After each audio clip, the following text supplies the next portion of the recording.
Welcome back to The Explainer. Today, we're diving into something that is quite literally going to change how you look at modern business. We're going to uncover a hidden corporate treasure, one that's just sitting there, completely unnoticed, on servers all over the world.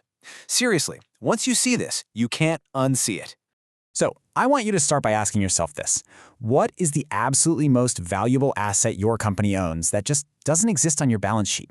We have this massive, incredibly costly blind spot in traditional accounting. Think about it. We track real estate, inventory, office equipment down to the exact dollar.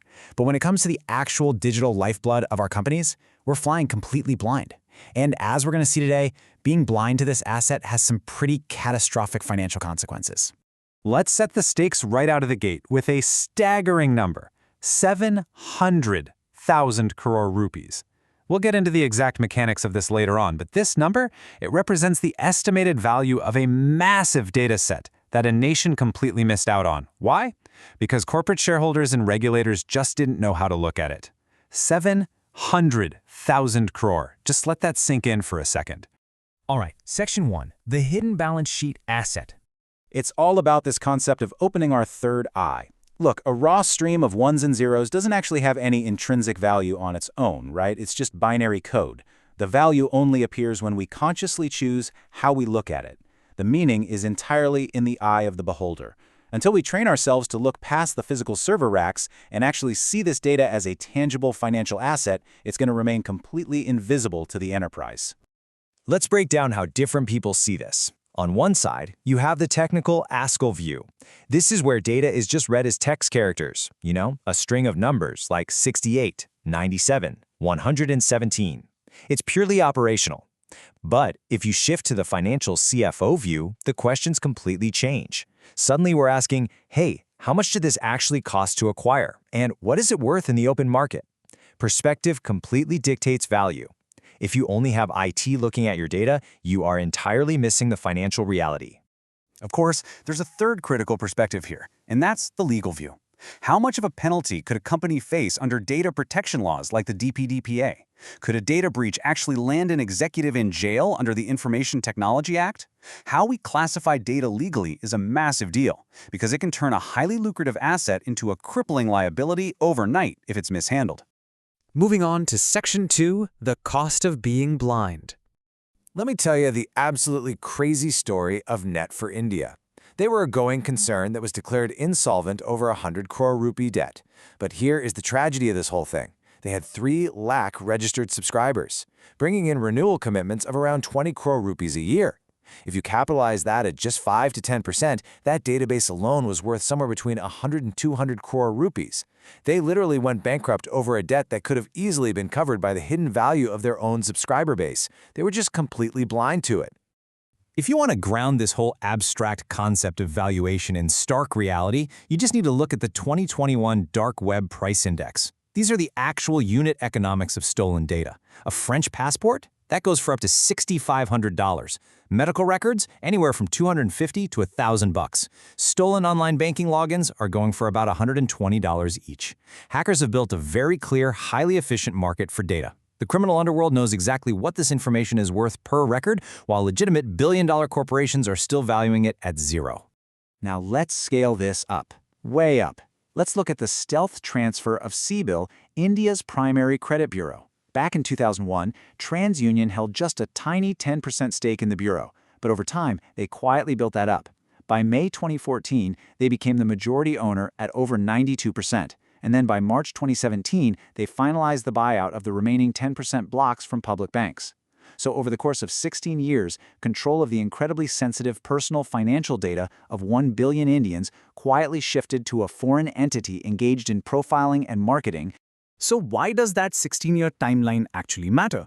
Well, it's a tale of two valuations. That final 2017 transaction valued the entire enterprise of TransUnion CIBIL at roughly 3,809 crore rupees. But if you take those 1 billion records of sensitive financial data and assign a really modest $100 per record value, which by the way is way below the dark web rates we just talked about, that data was arguably worth 700,000 crore rupees. Did the Indian banks who sold their shares ever capture that value? No way. The source material actually refers to this massive discrepancy as the ultimate data loot. Which brings us to Section 3, Data as the crown jewel. Okay, so we saw how Net4th India went under because they ignored their data.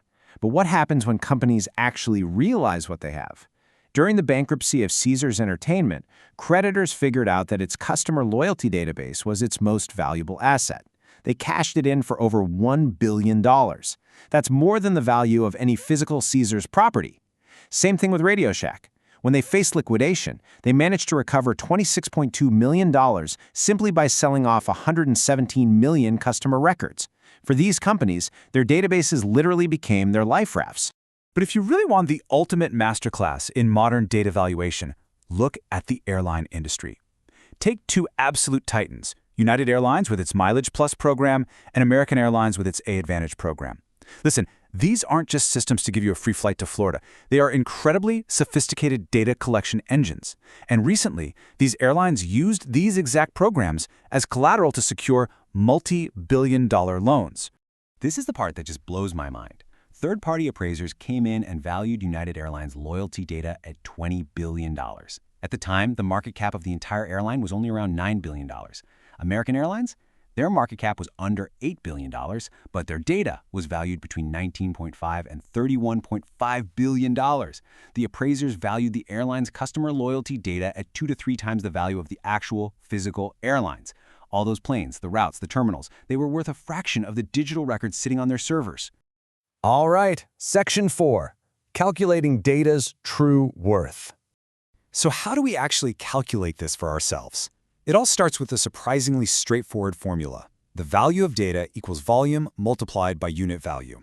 Now, the volume part is easy, right? That's just how many records you have sitting in your database. But volume alone isn't going to secure you $1 billion loan. The real secret sauce here is figuring out the precise unit value of a single record. To crack that unit value, we look at 3 specific parameters.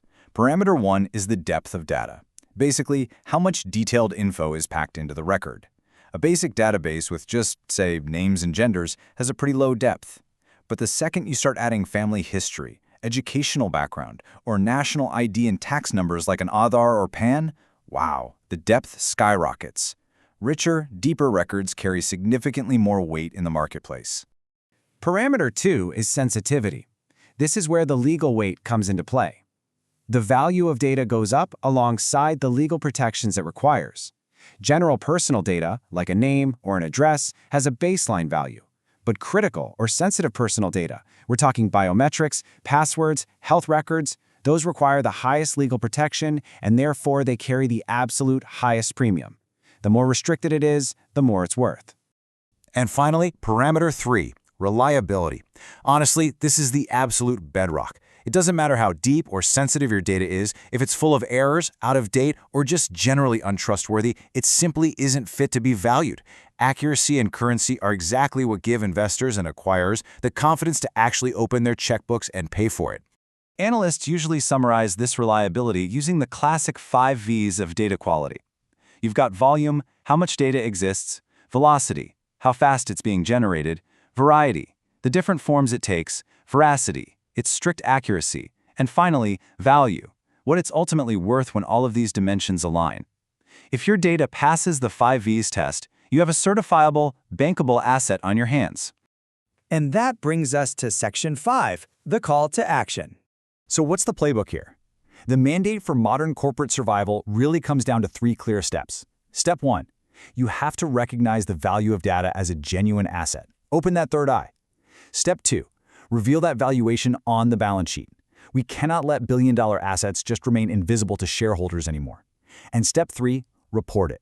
Report it to management, to the government, to tax authorities, using frameworks like the proposed Data Valuation Standard of India, or DVSI. Radical transparency is the only way to protect and capitalize on this wealth. As we wrap up this explainer, I really want you to think about this. Look at your own organization right now. Think about the massive streams of ones and zeros flowing through your servers every single second of the day. What is the true, hidden financial value of the data you hold? And more importantly, are you still blind to it? Thanks for joining me on this deep dive. Keep asking the right questions, and I'll see you in the next one.